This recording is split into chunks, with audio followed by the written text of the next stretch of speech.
சிம்பு தான் விட்ட கேப்பை ஒரேடியாக நிரப்பணும் அப்படின்னு தன்னுடைய ரசிகர்களுக்காக மெனக்கெட்டு இந்த வருடம் முதல் பட்டையை கிளப்ப போகிறாரு. நமக்கே தெரியும், February 3ஆம் தேதி அவருடைய பிறந்தநாள் அன்னைக்கு பார்த்தீங்கன்னா 3 படங்களோட அனௌன்ஸ்மெண்ட்டை விட்டு மாஸ் காட்டினார். ஒன்று, பார்க்கிங் படத்தின் இயக்குனர் டைரக்டர் பாலகிருஷ்ணன், ராம்குமார் பாலகிருஷ்ணன் அவருடைய இயக்கத்தில் STR-49 படத்தை அனௌன்ஸ் பண்ணாங்க.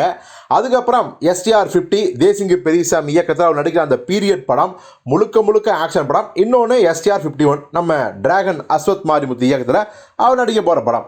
இப்போ STR-49க்கு வந்தால் அதுதான் முதல்ல ஆரம்பிக்க போகிறாங்க. ஏன்னா இந்த சம்மரில் ஷூட்டிங்னு சொல்லிட்டு ரொம்ப நாளாக வெயிட் பண்ணிட்டு இருந்தாங்க. அது காரணம் என்னென்னா, ஹீரோயின் மட்டும் இந்த படத்துக்கு ஃபிக்ஸ் ஆகாமே இருந்துச்சு.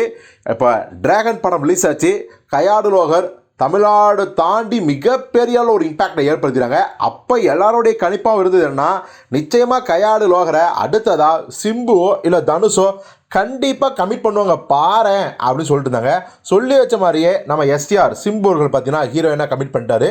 STR-49 படத்துக்கு ராம்குமார் பாலகிருஷ்ணனோட இயக்கத்தில் நடிக்க போகிற படம். இந்த படத்தை பற்றி நம்ம ஏற்கனவே சொல்லியிருந்தோம். இந்த படத்தில் சிம்பு அவர்கள் வந்து பார்த்தீங்கன்னா ஒரு கேங்ஸ்டர் ஸ்டூடெண்டாக நடிக்கிறாரு.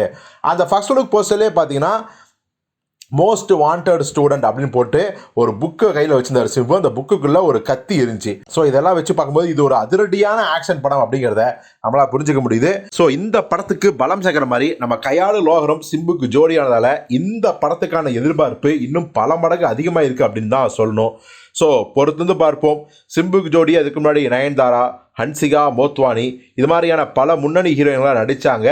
அவங்க கூட சர்ச்சையிலையும் சிக்கினாங்க, பரபரப்பாக பேசப்பட்டாங்க.